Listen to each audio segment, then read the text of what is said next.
Praise the lord, హల్లెలూయా. దేవుని యొక్క కృప చొప్పున మరలా మనము ఈ ఆదివారం ఆరాధన చేసుకోవడానికి ఎవరి గృహాల్లో వారే ఉండి ఈ వర్తమానాన్ని ధ్యానం చేసుకుని దేవునికి ఆశీర్వాదం పొందాలని కోరుతున్నాను. మన యొక్క రాష్ట్రంలోనే ఈ కరోనా వ్యాధి వ్యాపించటం వల్ల మన చుట్టూ ఉన్నటువంటి గ్రామాల్లో, మన గ్రామాల్లో కూడా ఈ వ్యాధి వ్యాపించి అందరూ కూడా ఆందోళనతో భయంతో ఉన్నారు. అయినా దేవుని కృప వలన మనల్ని సురక్షితంగానే దేవుడు కాపాడుతున్నాడు. దేవునికి స్తోత్రాలు. మరి ఈ సమయంలో మనం దేవుని యొక్క వాక్యాన్ని కొంతసేపు ధ్యానం చేసుకుందాం. మన ప్రార్థనల యందు మన విశ్వాసం నిలకడగా నిలిచి ఉండి అన్ని విషయాల్లో కూడా దేవుని కనపరిచి ప్రభు యొక్క సంరక్షణ కింద మనం వర్ధిల్లాలని కోరుతున్నాను. మరి ప్రార్థన చేస్తున్నాను. ప్రియమైన తండ్రి యేసయ్య, మీ పరిశుద్ధ నామమునకు స్తోత్రములు స్తోత్రములు స్తోత్రములు. మీ గొప్ప కృపను బట్టి మా చుట్టూ కూడా ప్రభువా భయంకరమైన వాతావరణం వ్యాపించి ఉంటుండగా నీ పరిశుద్ధ రెక్కల కింద మమ్మల్ని కాపాడుతున్న విధానములను బట్టి నీకు స్తుతులు చెల్లిస్తున్నాం తండ్రి. మా దేవా, ఈ దినమందు తండ్రి నీ మందిరములు తెరవబడటానికి వీల్లేదు కనుక మేము మా గృహాల్లోనే నీ యొక్క వాక్య ధ్యానంలో నిలిచి ఉండి ఆశీర్వదించబడినట్లు దుష్ట శక్తులు నుండి మమ్మల్ని కాపాడమని, నీకే మహిమ ఘనత చెల్లునట్లు ఆశీర్వదించమని ప్రభువైన యేసు నామమున ప్రార్థిస్తున్నాము తండ్రి. ఆమేన్. మరి ఈ సమయంలో మనము దేవుని యొక్క వాక్యాన్ని ధ్యానించక ముందు మన పాటలు పాడుతున్న పాటల్లో ఒక చరణాన్ని సమయం ముందు పాడతాను. నాతో కలిసి మీరు కూడా పాడితే పాడవచ్చు. నడిపిస్తాడు నా దేవుడు, శ్రమలోనైనా నన్ను విడువడు. నడిపిస్తాడు నా దేవుడు, శ్రమలోనైనా నన్ను విడువడు. అడుగులు తడబడిన అలసట పైబడిన, అడుగులు తడబడిన అలసట పైబడిన, చేపట్టి వెన్ను తట్టి చక్కని ఆలోచన చెప్పి, చేపట్టి వెన్ను తట్టి చక్కని ఆలోచన చెప్పి నడిపిస్తాడు నా దేవుడు. శ్రమలోనైనా నన్ను విడువడు. నడిపిస్తాడు నా దేవుడు, శ్రమలోనైనా నన్ను విడువడు. దేవునికి స్తోత్రం. ఈ సమయంలో సామెతల గ్రంథము 24వ అధ్యాయం 27వ వచనము నుండి కొన్ని వచనాలు చదువుతున్నాను. సామెతల గ్రంథం 24వ అధ్యాయం 27వ వచనము నుండి దేవుని వాక్యలాగా వ్రాయబడి ఉన్నది. బయట నీ పని చక్క పెట్టుకొను, ముందుగా పొలములో దాన్ని సిద్ధపరచము, తరువాత ఇల్లు కట్టుకొనవచ్చును. నిన్నిమిత్తముగా నీ పొరుగువాని మీద సాక్ష్యము పలుకకము. నీ పెదవులతో మోసపు మాటలు చెప్పవచ్చునా? వాడు నాకు చేసినట్టు వానికి చేసేదను, వాని క్రియలు చెప్పిన వానికి ప్రతిఫలం ఇచ్చేదనని అనుకనుకము. సోమర వాని చేను నేను దాటి రాగా, తెలివిలేని వారి ద్రాక్ష తోట నేను దాటిపోగా, ఇదిగో దాని అంతటా ముండ్ల తుప్పులు బలిసి ఉండెను, దూలగుండ్లు దాన్ని కప్పి ఉండెను, దాని రాతి గోడ పడి ఉండెను. నేను దాన్ని చూసి యోచన చేసుకుంటుని, దాన్ని కనిపెట్టి బుద్ధి తెచ్చుకుంటుని. ఇంకా కొంచెం నిద్ర, ఇంకా కొంచెము కొనుక్కుపాటు పరుటకై, ఇంకా కొంచెము చేతులు ముడుచుకునుట, వీటి వలన నీకు దరిద్రత పరిగెత్తు వచ్చును. ఆయుధస్తుడు వచ్చినట్లు నీ మీద వచ్చును. దేవుని యొక్క వాక్యంలో సామెతలు గ్రంథం ఎన్నో అద్భుతమైనటువంటి విషయాలను గురించి వాటిని బాగా పరీక్ష చేసి వ్రాసి వాటి ద్వారా మనకి వాక్యములను అందిస్తున్నాడు. సొలొమోనుకు దేవుడు ఇచ్చినటువంటి గొప్ప జ్ఞానాన్ని బట్టి ఎన్నో సంగతులను వ్రాసినని దేవుని వాక్యం ద్వారా మనం తెలుసుకుంటున్నాం. అలాగే ఇప్పుడు ఇక్కడ దేవుని వాక్యంలో సొలొమోను యొక్క జ్ఞానాన్ని గురించి కొన్ని సంగతులు మన దేవుని వాక్యం చదువుకుందాం. మొదటి రాజుల గ్రంథము 4వ అధ్యాయం. మొదటి రాజుల గ్రంథము 4వ అధ్యాయం ఇక్కడ 37వ వచనం నుంచి చదువుతున్నాను.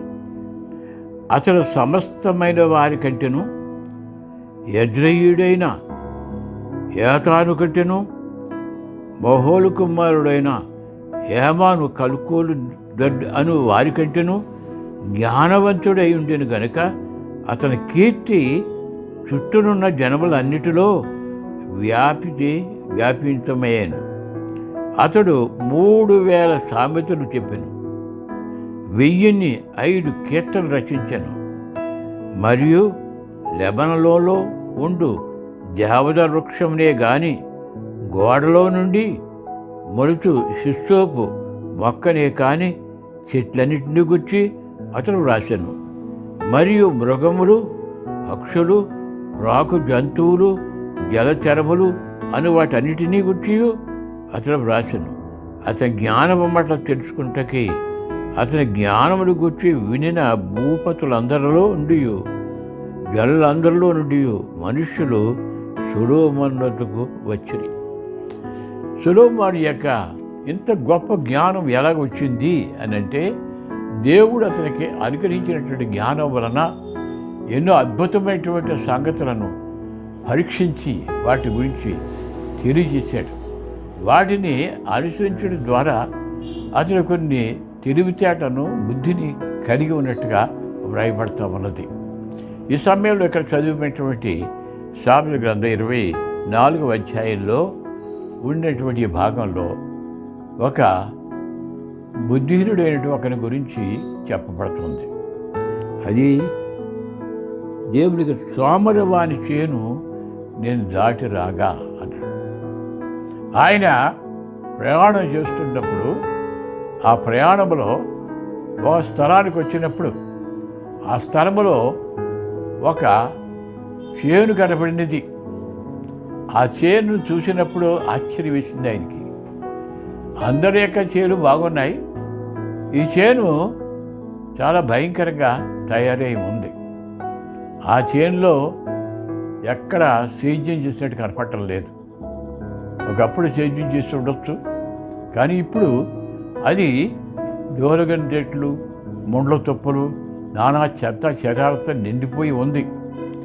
ఆ చేను అదంతా చూసినప్పుడు ఇది సోమరవారి చేను, ఈ చేనును అతడు సేద్యపరచడం సక్రమంగా లేదు అని అతడు చూసి, నేను కొంత తెలివిని బుద్ధిని తెచ్చుకున్నాను అంటున్నాడు. సోమరవారి చేనుకుని ఆ వ్యక్తికి సంబంధం ఉంది. ఆ వ్యక్తి ఆ చేను ద్వారా తన యొక్క జీవనోపాధిని సంపాదించుకోవాలి. అక్కడ జీవాన్ని, ఆరోగ్యాన్ని పొందాలి. కానీ అతడు, ఈ సోమరవాడు ఆ చేనును పట్టించుకోలేదు, ఆ చేను గురించి ఆలోచించలేదు. ఆ చేను వ్యర్థముగా విడిచిపెట్టేసినట్టుగా అయిపోయింది. అందుచేత దానిలో భయంకరమైనటువంటి ముళ్ళ తుప్పలు, జలరక్కి చెట్లు, తోలగుండ్లు, చెత్త సమాజం పెరిగిపోయింది. దానికి కారణం ఏంటంటే అతడు సోమరి అయి దాన్ని పట్టించుకోనందుచేత. మనం దీన్ని ధ్యానించినప్పుడు ఆత్మీయమైనటువంటి ఒక గొప్ప పాఠాన్ని మనం కూడా తెలుసుకుని బుద్ధి కలిగి ఉండాలని ఇక్కడ సొలొమోను రాజు తెలియజేస్తున్నాడు. అదేమిటంటే, మనలో హృదయం ఉంది, మనస్సు, మైండ్ ఉంది. హృదయములో దేవుని యొక్క సంబంధించినటువంటి విషయాలను భద్రపరచుకోవాలి. ఆ దేవుని యొక్క అద్భుతమైనటువంటి శక్తిని మనం పొందాలి అంటే మన హృదయములో దేవునికి స్థానం ఉండాలి. మనం లోక సంబంధమైనటువంటి వాటిల్లో మునిగిపోయి ఉన్నందు చేత దాన్ని నిర్లక్ష్యం చేస్తున్నాం, దాన్ని పట్టించుకోవడం లేదు. అది ఎలా పోయినా సరే దాని గురించి ఏ విధమైనటువంటి లక్ష్యం లేకుండా జీవిస్తున్నట్టుగా ఉన్నది.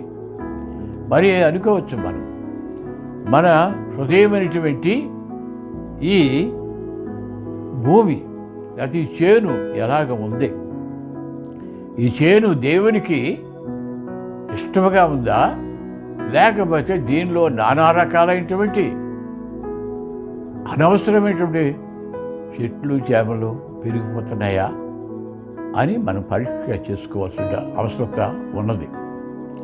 మనం అనుకోవచ్చు, నా హృదయం ఎలాగుందో నాకు పట్టింపు లేదు, నేను ఏదో జీవిస్తున్నాను, నేను నా పనిపాట్లు ఏదో చేసుకుంటున్నాను అని అనుకోవచ్చు. కానీ మన యొక్క హృదయములో దేవునికి ఇష్టమైన రీతిగా దాన్ని సేద్యం చేసుకుంటున్నామా, దాన్ని చరిచేసుకుంటున్నామా, దానిలో ఏ విధమైనటువంటి చెత్త చెదారం పెరగకుండా మనం దాటిని దెందను కూడా తీసేసుకుంటున్నామా అని ఆలోచించే కార్యక్రమం మనకు అవసరమై ఉన్నది. ఎందుకంటే దేవుని వాక్యంలో కొన్ని మాటలు చెప్పబడుతూ ఉన్నాయి. అందులో ఇక్కడ దేవుని యొక్క భక్తులైనటువంటి ప్రవక్త అయినటువంటి ఆయన ఇక్కడ ఒక సంగతిని తెలియజేస్తాడు. హోషియా గ్రంథము 10వ అధ్యాయం 12వ వచనంలో ఇలా చెప్పబడుతున్నది, నీతి ఫలించున్నట్లు మీరు విత్తనము వేసిన ఎడల ప్రేమయను కోత మీరు కోయుదురు. యెహోవాను వెతుకుటకు ఇదే సమయం గనుక ఆయన ప్రత్యక్షమై మీ మీద నీతి వర్షం కురిపించినట్లు ఇది వారికి ఎన్నడూ దున్నని బీడు భూములను దున్నుడి. దేవుడు నీతి వర్షం దేవుడు కురిపిస్తా అంటాడు. ఇంతవరకు కూడా నీవు ఈ భూమిని దున్నలేదు, ఇది సారవంతమైన భూమి. ఈ భూమిని తడపడానికి వర్షం అవసరం. ఎలాంటి వర్షం అంటాడు ఆయన? నీతి వర్షమును కురిపిస్తాడు. దీన్ని ఇప్పుడు చేయవలసిందంటే దున్నాలి.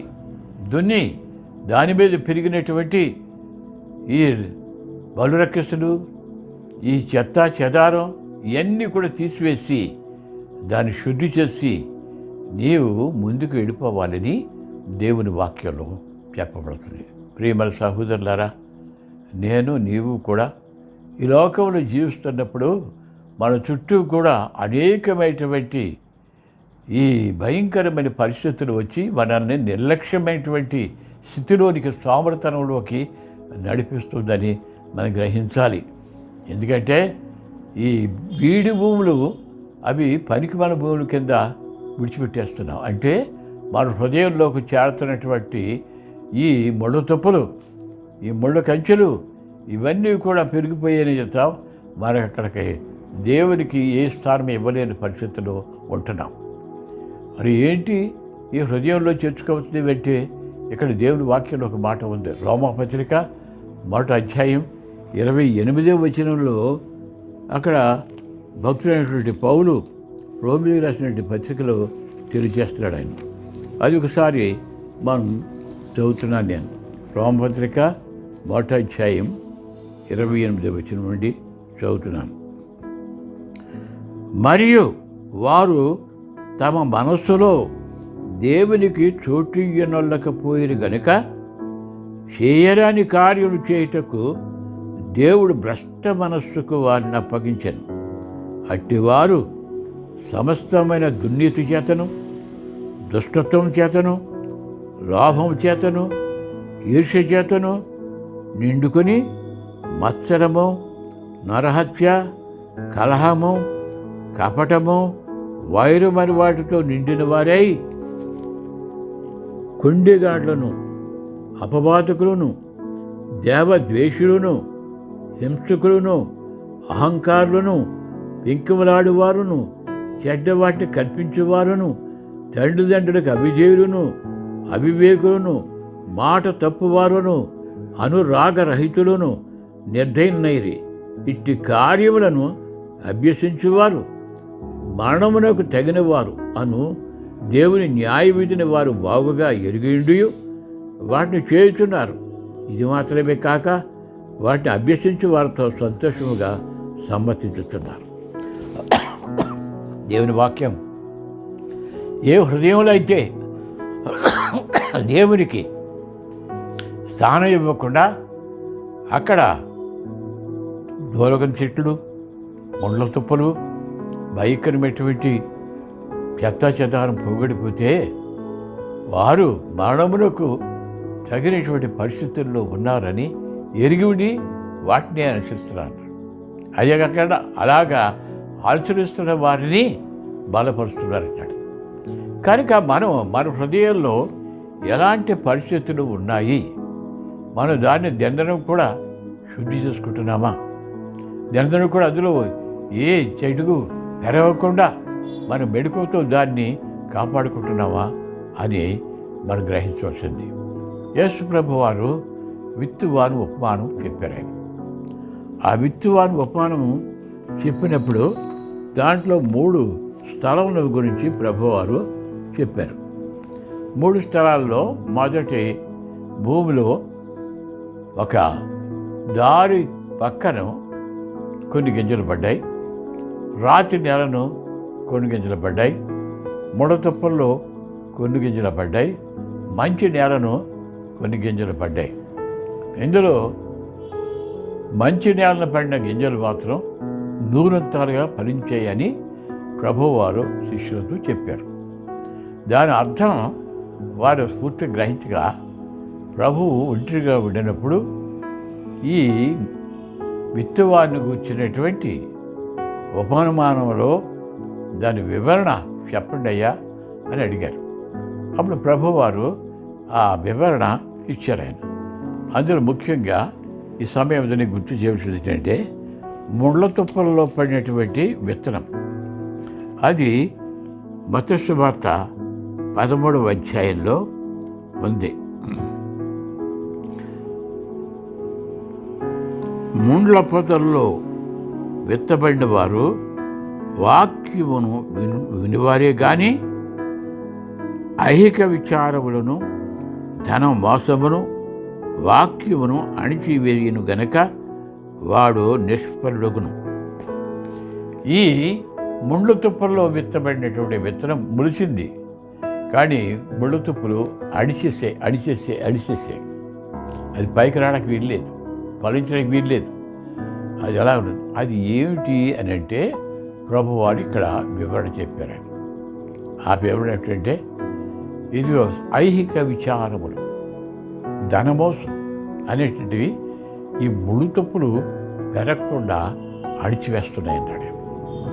ప్రియమైన వాళ్ళారా, ప్రభు చెప్పినట్టు ఈ సంగతిని మనం జ్ఞాపకం చేసుకుని ఐహిక విచారాలు, ఎన్నో ఐహిక విచారాలు మనకు ఉన్నాయి. అందుచేత దేవుని ఓ పక్క పెట్టేసేసి మన హృదయమైనటువంటి ఈ చేలు నానా తప్పులు పెరిగిపోతున్నాయి, పట్టించుకోలేకపోతున్నాం. కానీ ప్రభు ఏం చెప్తున్నాడు ఇక్కడ? ఇదిగో ఐహిక విచారములు, ఇవి మనిషిని కిందకి నొక్కేస్తున్నాయి. వారికి జీవితాన్ని పెరగకుండా ఫలించకుండా అవి నొక్కివేస్తున్నాయి. ధనవాసం, మనుషులకు ఇప్పుడు ఎక్కువ ఆశ ఎక్కువైపోయింది. ధనం సంపాదించాలి, డబ్బు సంపాదించాలి, ఏ రీతికైనా పర్వాలేదు. మోసం చూసైనా, అన్యాయం చూసైనా, దౌర్జన్యం చూసైనా, దుర్మార్గంగా ప్రవర్తించినా, ఏ కార్యం చేస్తాయి కానీ డబ్బు కావాలి కనుక హత్యలు చేస్తారు, దౌర్జన్యం చేస్తున్నారు, ఎన్నో దుర్మార్గమైన కార్యక్రమాలు చేస్తారు. అలాంటి ధన మోసము దేవుని యొక్క బిడ్డలు చేయకూడదు, వాటికి దూరంగా ఉండాలన్నాడు. అదే ఈ ముళ్ళతుప్పల్లో పడిన విత్తనం యొక్క పరిస్థితి. మన జీవితాలు అలాగే ఉంటాకి వీల్లేదంటే ప్రభువారు మనం ఎప్పటికప్పుడు మన హృదయమైనటువంటి ఈ ఈ భూమి, ఈ హృదయమైనటువంటి చేను అది ఏ విధమైనటువంటి చెడుగులు పెరగకుండా ఎప్పటికప్పుడు దాన్ని శుద్ధి చేసుకుంటేనే కానీ మన దేవుని యొక్క సన్నిధిని పొందలేము. దేవుని బిడ్డలు అభివృద్ధి పడాలని, ఆశ్రయించబడాలని, దీవించబడాలని దేవుడి కోరుతున్నాడు తప్ప మనం ఈ పనికి మనకెంత అయిపోయి దేవుని ఆశీర్వాదాలు పోగొట్టుకున్న వాళ్ళమై ఉండకూడదని దేవుని వాక్యం చూస్తుంది. దేవుడు ఆశీర్వించిన తర్వాత కొన్నాళ్ళు బాగానే ఉండి తర్వాత గర్వం వచ్చి, అతిశయం వచ్చి మన ఆశీర్వాదాలు పోగొట్టుకుంటున్నామేమో మనం గ్రహించవలసింది. మనం సామురవారి చేయని వలె సత్తా చెదారంతో నింపబడితే దేవునికి ఆశీర్వాదం మనకు రాదు. మరి ఎప్పటికప్పుడు దాన్ని క్లియర్ చేసుకోవాలి, శుద్ధి చేసుకోవాలి. ఆ గర్వం వచ్చినప్పుడు ఆ కీడు ఎంత భయంకరమైందో మనం తెలుసుకుంటాం. అబ్రహాం యొక్క జీవితంలోనే దాన్ని మనం గుర్తించగలం. ఆదికాండం 16వ అధ్యాయంలో అక్కడ అబ్రహాం యొక్క కుటుంబంలో చాలా క్లిష్టమైన పరిస్థితులు ఎదుర్కోవాల్సి వచ్చింది. వారికి సంతానం లేదని శారా రోజు కూడా దేవుడు వాగ్దానం చేశాడు. ఇంతకాలం అయిపోయింది, ఇంకా సంతానం కలగలేదు, ఇంకా దేవుడు ఇంకా సంతానం ఇవ్వడేమో. అబ్రహాం కూడా అదే వచ్చింది, ఇక నాకు సంతానం కలగకుండా ఉన్నది, మరి నా ఇంటి సేవకుడైనటువంటి ఎలియేజరే దీనికి అధిపతి అయిపోతాడా అని చింతతో దిగులుతో ఉన్న దినాల్లో శారా తన తెలివిని ఉపయోగించుకుంది. ఆవిడ ఏమనుకుందంటే ఆవిడ దగ్గర చాలామంది పనివాళ్ళు ఉన్నారు, దాసీలు ఉన్నారు. అందులో ఐగుప్తులు తీసుకురాసినటువంటి హాగర్ అటువంటి యవనస్తురాలు విదేశీగా ఆవిడ చెప్పినట్టుగా అన్ని కార్యక్రమాలు కూడా చేస్తుంది. అందుచేత ఈవిడికి వచ్చిన అభిప్రాయం ఏంటంటే ఈ హాగర్ను భర్తకి భార్యగా ఇచ్చినట్లయితే ఆమె గర్భవతి, బిడ్డను కంటుంది, నాకు వయసు పెరిపోయింది కనుక ఇక నా బిడ్డలకు కలిగే అవకాశం లేదు అని చెప్పి భర్త గారితో చెప్పింది. ఎదిగో ఇంక నాకు ఉడికిపోయాను, ఇంక నాకు సంతానం దొరికే అవకాశం లేదు కనుక మన సేవకురాలినటువంటి హాగర్ని భార్యగా అప్పచెప్పిస్తాను, ఆవిడ వల్ల కలిగిన బిడ్డ కూడా మన బిడ్డలే అవుతాడు కనుక అని చెప్తే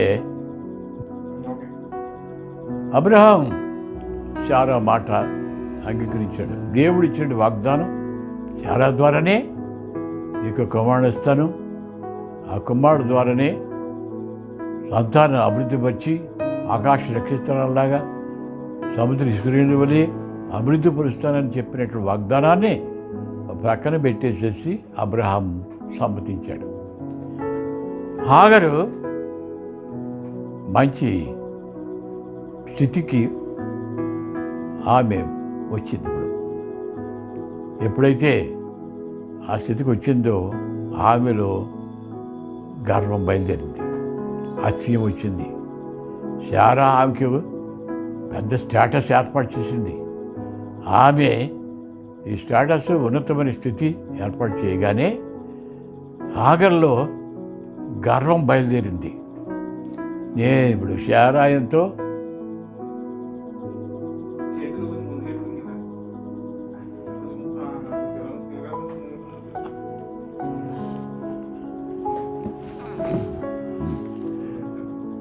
శారాయంతో నేను కూడా అంతే. ఆమె గర్భవతి అయింది. గర్భవతి అవ్వగానే శారా చాలా ఆనందపడిపోయింది. అబ్రహాం కూడా ఆనందపడిపోయాడు. ఇంటికి ఒక బిడ్డ వస్తున్నాడు అని సంతోషించారు. అయితే హాగరులో గర్వము, అతిశయము, పొగరు బయలుదేరింది. ఆమె ఏమనుకుందంటే నేనే ఇప్పుడు ఈ అబ్రహాం యొక్క ఐశ్వర్యానికి అంతా కూడా కారకనలుగుతాను, నా గర్భాన్ని పుట్టినటువంటి బిడ్డే అధిపతి అవుతాడు అని శారాను నీచపరచడం ప్రారంభించింది. అనగా శారాను తక్కువ చేసి తన ఇష్టం చెట్టుకు మాట్లాడడం, తన ఇష్టం చెట్టుకు తీసివేసేయడం, అబ్రహామును కూడా ఒక పక్కగా తోసేయడం జరిగింది. ఇదైనప్పుడు ఇది గమనించినటువంటి శారా, ఏంటి ఇటువంటి పరిస్థితి వచ్చింది, నేను ఆమెకు ఉన్నతమైన స్థితికి దాసిని తీసుకుని వచ్చి భారీగా చేస్తే ఎంత గొప్ప స్థితి ఆమెకి ఏర్పాటు చేస్తే ఎంత కృతజ్ఞత వచ్చింది, పోయి నన్ను నీచంగా చూస్తుంది ఏంటి, నీచంగా మాట్లాడుతుంది ఏంటి, పనివాడి దగ్గర కూడా నన్ను అల్పంగా మాట్లాడుతుంది ఏంటి అని నొచ్చుకోవడం ప్రారంభించి అబ్రహాంతోటి చెప్పింది. చూసారా ఎంత పని జరుగుతుందో, నేను ఆమెను తీసుకొచ్చి నీకు భార్యగా చేస్తే గర్భవతి నన్ను నీచురాలుగా చేసి నీచమైన రీతిగా మాట్లాడుతుంది, ఇది తగునా అని చెప్పి అంటే అబ్రహాం అన్నాడు, ఆయన నేనేమి నిన్ను ఆమె భార్యగా చేయమని చెప్పలేదు, నీవే చేసావు కనుక నీ దాసి కనుక నీ ఇష్టం చేయి అన్నాడు ఆయన. అప్పుడు శారాకి మంచి బలం వచ్చింది. అంచేత ఈ హాగర్ని హింస పెట్ట ప్రారంభించింది. హింస పెట్ట ఎప్పుడైతే ప్రారంభించిందో ఆమెకు ఏమి చేయాలో తెలియని పరిస్థితి వచ్చేసింది. హాగరు ఉన్నతమైన స్థితికి ఇచ్చినటువంటి కృతజ్ఞతగా ఉండవలసింది బదులుగా నీచంగా చూడడం ప్రారంభించగానే అబ్రహాం ఇచ్చినటువంటి బలంతో శారా ఆమెను హింసలు పెట్టడం ప్రారంభించింది. ఈ హింసలు భరించలేనంతగా అయిపోయాయి. అందుచేత ఇంకెక్కడ ఉండలేను, నేను ఐగుప్తు వెళ్ళిపోదాం అని చెప్పి ఇంటి నుండి ఒక దినమందు పారిపోయింది. పారిపోయి షూర్ మార్గంలో ఒక స్థలంలో ఏడుస్తుంది. నా పరిస్థితి ఎలాగైపోయింది ఏమిటి అని ఏడుస్తుంటుండగా దేవుడు ఆమె యొక్క కష్ట దినాన్ని చూసి ఆమె యొద్దకు ఆయన యొక్క దూతను పంపించాడు. దేవుని యొక్క దూత వచ్చి హాగర్ని పలకరిస్తున్నాడు. ఏమని పలకరిస్తున్నాడు? మన ముఖ్యమైనటువంటిది శారాదాసివైన హాగరు అని పిలుస్తున్నాడు. అబ్రహాముని యొక్క భార్య అయినటువంటి రెండో భార్య అయినటువంటి హాగర్ అని అంటలేదు. ఆ మేడం గారు ఎలాగున్నారు అని అంటలేదు. శారాదాసివైన హాగరు, నువ్వెవరవు? నువ్వు దాసివి. నీవు ఎవరు దాసివి? శారాకి దాసివి. ఆమె నీకు ఉన్నతమైన స్థితిని కలిగించింది, కానీ నీవు గర్వం వచ్చి నీకు పొగరబెట్టి నీవు ఎదురు తిరిగి నీచంగా ప్రవర్తించినావు కనుక నీకు ఈ స్థితి వచ్చింది. ఇప్పుడు చేయవలసింది ఏమిటంటే నీవు వెనక్కి తిరిగి శారా దగ్గరికి వెళ్ళి ఆమె చేతుల కింద అణిగి మణిగి ఉండు, నీ బిడ్డను కూడా నేను ఆశీర్వదిస్తాను అన్నాడు దేవుడు అని తెలియజేసింది. ప్రియమైన సహోదరులారా, మన హృదయంలో అనేకమైనటువంటి చెత్త చెదాలు పెరుగుతూ ఉన్నాయి. వాటిని మనం పట్టించుకోకుండా మనం అజ్ఞానంతో మరి పట్టింపు లేనిటువంటి పరిస్థితుల్లో ఉన్నట్లయితే దేవుడు మనం హెచ్చించి ఉన్నతమైన స్థితికి తీసుకొచ్చిన తర్వాత అన్ని విషయాల్లో కూడా దీవించిన తర్వాత అన్ని విషయాల్లో కూడా మనల్ని దేవుడు ఆశీర్వించి మన కుటుంబాన్ని, మన బిడ్డలను, మన సమస్తాన్ని కూడా ఆశీర్వించిన తర్వాత మనము దేవుని ఎడల విధేయత కలిగి కృతజ్ఞత కలిగి జీవించాలి. అంతేగాని గర్వంతో నిర్లక్ష్యంతో మనం ఉన్నట్లయితే ఆశీర్వాదాలు తీసివేయబడతాయి. అందుకని ఇప్పుడు హాగర్తో చెప్పాడు, వెనక్కి వెళ్ళు, నేను వెళ్ళను, ఇక నేను వెళ్ళిపోతాను అని ఒకవేళ హాగర్ అని ఉంటే ఆమె స్థితి ఎంత భయంకరమైనటువంటి నాశనంలోకి వెళ్ళిపోనో మనం గ్రహించవచ్చు. కానీ ఆమె మళ్ళీంది, ఆమె గర్వాన్ని విడిచిపెట్టింది, అతిశయాన్ని విడిచిపెట్టింది. ఆ హాగరు యొక్క సమస్తమైనటువంటి పొగరు పోయి వెనక్కి తిరిగి శారా దగ్గరికి వచ్చినప్పుడు శారా ఆమెను చేర్చుకుంది.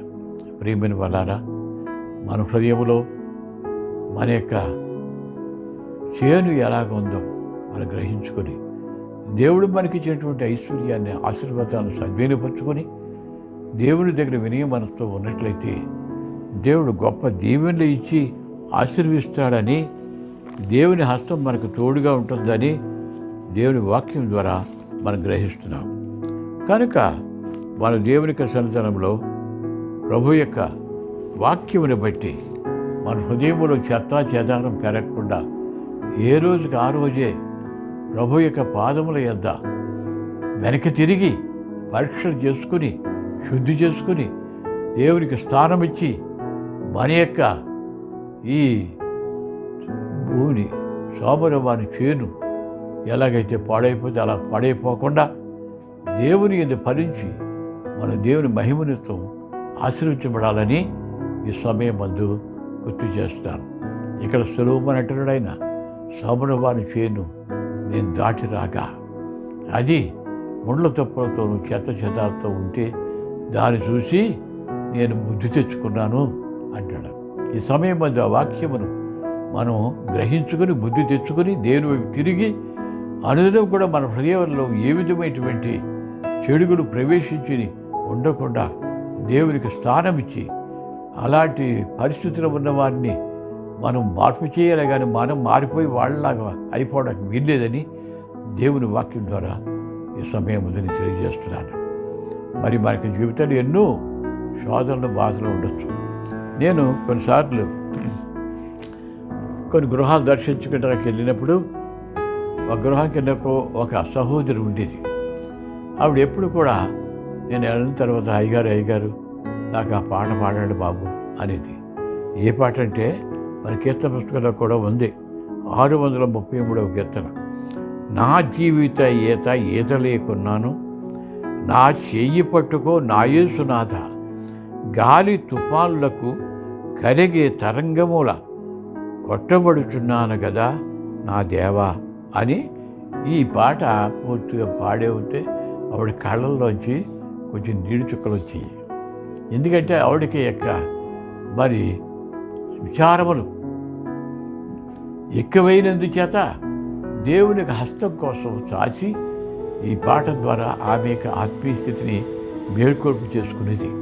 కనుక దేవునికి హస్తం మనం నడిపిస్తాడు. కనుక దేవుని యందు మనం అభివృద్ధి పొందాలంటే మనలో ఉన్నటువంటి చెత్తలు చేరకుండా మనం దానిని దినదినం కూడా శుద్ధి చేసుకుని దేవుని యొక్క పరిశుద్ధ నామమున మహిమ పొందాలని, ఆశ్రయించబడాలని పురంపేట నేను కోరుతూ ఈ కొద్ది మాటలతో ముగిస్తూ ఉన్నాను. ప్రార్థన చేసుకుందాం. పరమందు ఆశ్రయుడైన మా ప్రియమైన తండ్రి, నీ బిడ్డలైన మమ్ములను నువ్వు పరీక్ష చేసి మా యొక్క స్థితిని ఇరుగుండ కనుక ప్రభువా మాకు నీ ఏడ కృప చూపించమని వేడుకుంటున్నాం. సోమరవాని చేను ఎలాగైతే ముళ్ళు తుప్పులతోనూ వ్యర్థమైన వాటితోనూ నింపబడి అది పనికిమాలిదిగా అయిపోయిందో అలాగే మా జీవితంలో ప్రభు పనికిమాలిదిగా మారిపోకుండా మేము జనులను కూడా ఏ చెత్త పెరగకుండా దానిని తీసివేసుకున్నట్లు నీకే స్థానం ఇచ్చి నీ యొక్క వాక్యం ద్వారా మేము బలపరచబడి నీ ప్రియమైన బిడ్డలకు వర్ధినట్లు చేయమని వేడుకుంటున్నాం. మా దేవా, నీవు చెయ్యి విడిచివాడవు కాదు. మా యొక్క సమస్తమైన కార్యాల్లో కూడా దూరంతల పరిస్థితి నుంచి మంచి భూమిలో పడిన విత్తనం వలె ఆశ్రయించబడాలని మీరు కోరుతున్నారు. కనుక తండ్రి, మమ్మల్ని ఆశీర్వదించండి. అలాగే ప్రభువా, వెంకటాయపాలెంలో ఉన్నటువంటి యేసు ప్రభు ప్రార్థన మందిరంలోకి చెందినటువంటి విశ్వాసులను, వారి కుటుంబాలని, అలాగనే ప్రభా ఈ వాక్యం వినిచున్న ప్రతి వారిని కూడా మేలుకొలిపి మా ప్రభా మేము నీ సన్నిధిని కలిగి ఉండి నీ మహిమార్థం జీవించినట్టు చేయమని వేడుకుంటున్నాం. మమ్మల్ని బట్టి నీ నామము అన్యజనుల మధ్య దూషింపబడకుండా మాకు కావాల్సినటువంటి పరిశుద్ధాత్మ శక్తిని కలుగు చేయమని ఆశీర్వించమని వేడుకుంటాం తండ్రి. నీ పరిశుద్ధుని మాకు కలుగు చేసి ఈ సమయాన్ని వాక్యం విన ప్రతి బిడ్డను వారి కుటుంబాన్ని కూడా వర్ధన చేసి దీవించమని మా ప్రభుని యేసుక్రీస్తు నామమున ప్రార్థించి అడుగుతున్నాం తండ్రి. ఆమేన్. పరలోకమందున్న మా తండ్రి, నీ నామం పరిశుద్ధపరచబడుగాక, నీ రాజ్యం వచ్చునుగాక, నీ చిత్తం పరలోకమంది ఎలాగునో అలాగనే భూమి మీద నెరవేరును గాక.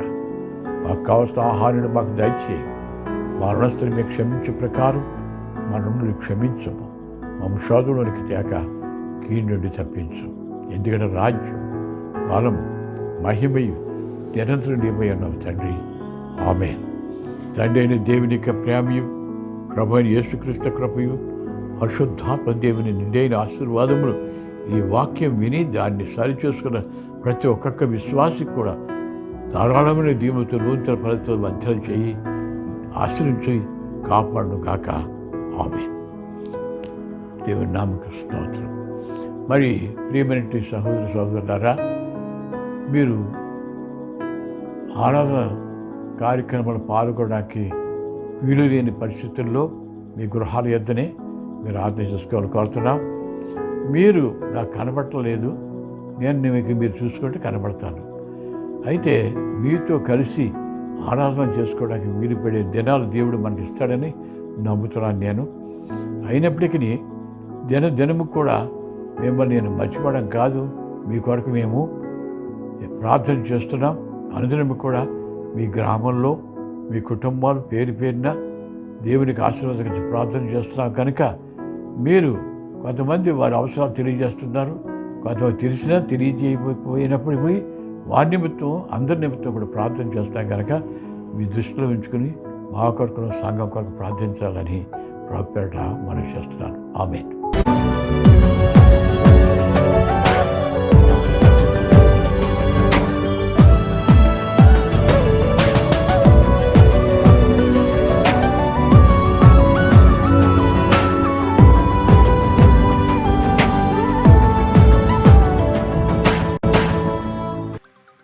ప్రతి వారం దేవుని వాక్యం వీక్షించుటకు ఈ వీడియోలో చూపించిన విధంగా సబ్స్క్రైబ్ చేసుకోండి.